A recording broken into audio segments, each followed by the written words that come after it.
ಹೇ all, ನಮಸ್ಕಾರ ಎಲ್ಲರಿಗೂ. Welcome back to my channel. ನಾವಿವತ್ತು ಆರೋಗ್ಯಕರವಾದಂತಹ ಮೊಳಕೆ ಕಾಳು ಸಾರು ಹೇಗೆ ಮಾಡೋದು ಅಂತ ನೋಡೋಣ ಬನ್ನಿ.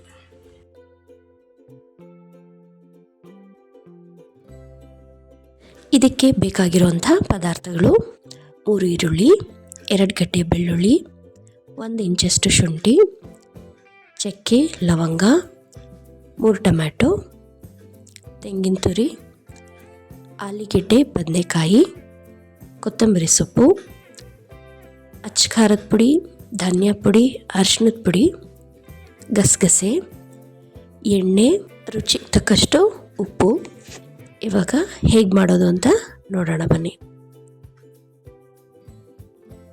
ನಾನಿಲ್ಲಿ ಹುರುಳಿಕಾಳು ಮತ್ತು ಕಡಲೆಕಾಳು ಎರಡನ್ನೂ ನೆನೆಸಿ ಮೊಳಕೆ ಕಟ್ಟಿ ಇಟ್ಕೊಂಡಿದ್ದೀನಿ. ಇವಾಗ ಒಂದು ಮಿಕ್ಸಿ ಜಾರ್ಗೆ ಕಟ್ ಮಾಡಿ ಇಟ್ಕೊಂಡಿರೋಂಥ ಈರುಳ್ಳಿ, ಚಕ್ಕೆ, ಲವಂಗ,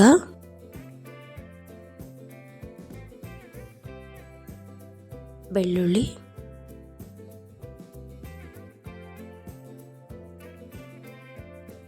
ಹಾಗೆ ಶುಂಠಿ,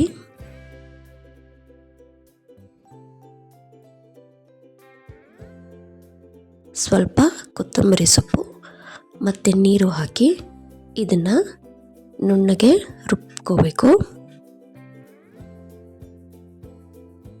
ನೋಡ್ಬೋದಿಲ್ಲಿ ನಾವು ರುಬ್ಬಿಟ್ಕೊಂಡಿರೋಂಥ ಪೇಸ್ಟ್ ರೆಡಿಯಾಗಿದೆ.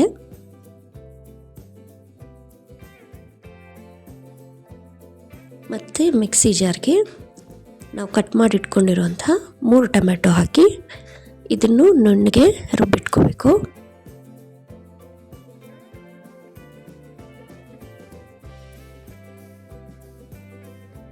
ಇವಾಗ ಒಂದು ಜಾರ್ಗೆ ತೆಂಗಿನಕಾಯಿ ತುರಿ ಮತ್ತು ಸ್ವಲ್ಪ ಗಸಗಸೆ ಹಾಗೆ ನೀರು ಹಾಕಿ ಇದನ್ನು ರುಬ್ಬಿಟ್ಕೋಬೇಕು.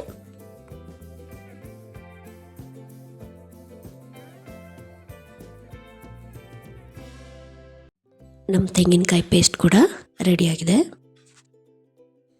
ಇವಾಗ ನಾನಿಲ್ಲಿ ಒಂದು ಕುಕ್ಕರ್ಗೆ ಎಣ್ಣೆ ಹಾಕೋತಾ ಇದ್ದೀನಿ.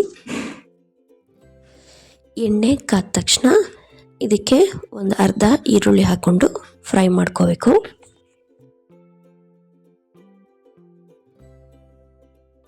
ಈರುಳ್ಳಿ ಬ್ರೌನ್ ಆಗ್ತಿದ್ದಾಗೆ ಇದಕ್ಕೆ ನಾವು ರುಬ್ಬಿಟ್ಕೊಂಡಿರುವಂಥ ಶುಂಠಿ, ಬೆಳ್ಳುಳ್ಳಿ, ಈರುಳ್ಳಿ, ಕೊತ್ತಂಬರಿ ಸೊಪ್ಪು ಪೇಸ್ಟ್ನ ಹಾಕೋಬೇಕು.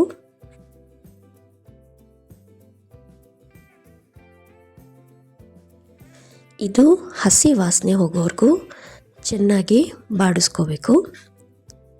ಇವಾಗ ನಾನಿಲ್ಲಿ ಚೆನ್ನಾಗಿ ತೊಳೆದಿಟ್ಕೊಂಡಿರುವಂಥ ಮೊಳಕೆ ಕಾಳುಗಳನ್ನ ಹಾಕ್ಕೊಂಡು ಚೆನ್ನಾಗಿ ಫ್ರೈ ಮಾಡ್ಕೋಬೇಕು.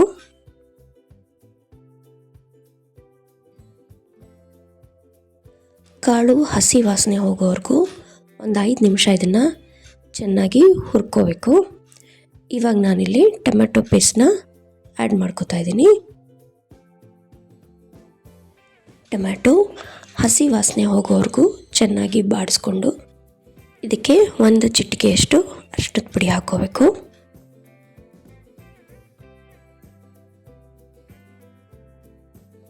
ಹಾಗೆ 1.5 ಸ್ಪೂನಷ್ಟು ಧನಿಯಾ ಪುಡಿ, 2 ಸ್ಪೂನಷ್ಟು ಅಚ್ಚ ಖಾರದ ಪುಡಿ ಎಲ್ಲ ಹಾಕಿ ಚೆನ್ನಾಗಿ ಬಾಡಿಸ್ಕೋಬೇಕು.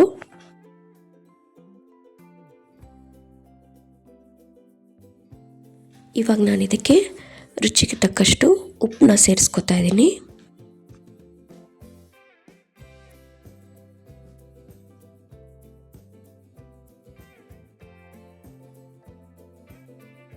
ಇದೆಲ್ಲ ಹಸಿ ವಾಸನೆ ಹೋಗೋವರೆಗೂ ಚೆನ್ನಾಗಿ ಹುರ್ಕೊಂಡು ಇವಾಗ ತೆಂಗಿನಕಾಯಿ ಮತ್ತು ಗಸಗಸೆ ಪೇಸ್ಟ್ನ ಸೇರಿಸ್ಕೋಬೇಕು.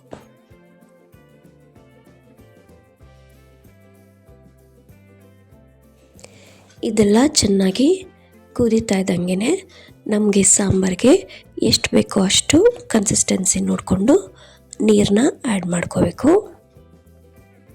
ಇವಾಗ ಇದಕ್ಕೆ ಕಟ್ ಮಾಡಿಟ್ಕೊಂಡಿರೋಂಥ ಆಲೂಗೆಡ್ಡೆ ಮತ್ತು ಬದನೆಕಾಯಿನ ಸೇರಿಸ್ಕೊತಾ ಇದ್ದೀನಿ. ಇದು ಚೆನ್ನಾಗಿ ಕುದಿ ಬಂದಮೇಲೆ 4-5 ವಿಷಲ್ನ ಬರ್ಸಿದ್ರೆ ನಮ್ಮ ಮೊಳಕೆ ಕಾಳು ಸಾಂಬಾರು ರೆಡಿ ಆಗುತ್ತೆ. ನೋಡಿದ್ರಲ್ಲ ಫ್ರೆಂಡ್ಸ್, ನಿಮ್ಗೇನಾದರೂ ಈ ರೆಸಿಪಿ ಇಷ್ಟ ಆಗಿದ್ರೆ ನಮ್ಮ ಚಾನಲ್ನ ಸಬ್ಸ್ಕ್ರೈಬ್ ಮಾಡೋದನ್ನ ಮರಿಬೇಡಿ. Thanks for watching.